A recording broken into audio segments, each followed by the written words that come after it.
வெள்ளையங்கிரி போகணும்னு ஆசைப்படுற பெண்களுக்காக தாங்க இந்த வீடியோவே. ரீசண்டா வெள்ளையங்கிரி போயிருந்தேங்க. வெள்ளையங்கிரி மலை ஏற பெண்களுக்கு அனுமதியே இல்லைங்க.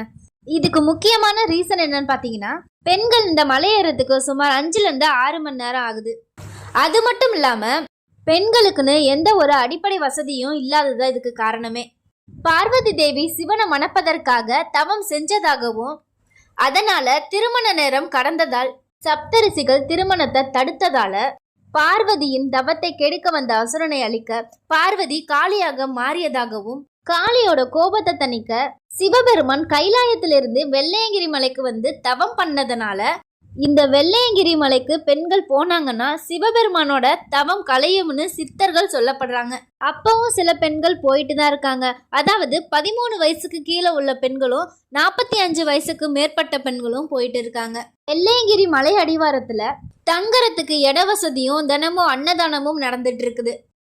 அதான் பெண்கள்லாம் போக கூடாது இல்ல, நீங்க எப்படி போனீங்கன்னு சில பேர் யோசிக்கலாம். நமக்கு மலை ஏறதான் கொடுத்து வைக்கல, ஆனா இந்த புனிதமான தென் கைலாயத்தோட மண்ணை மிதிக்கிறதுக்காவது கொடுத்து வச்சிருக்குன்னு கடைசியா வெள்ளையங்கிரி மலையடிவாரத்துல இருக்க சிவனை தரிசிச்சுட்டு நான் கிளம்பிட்டேன்.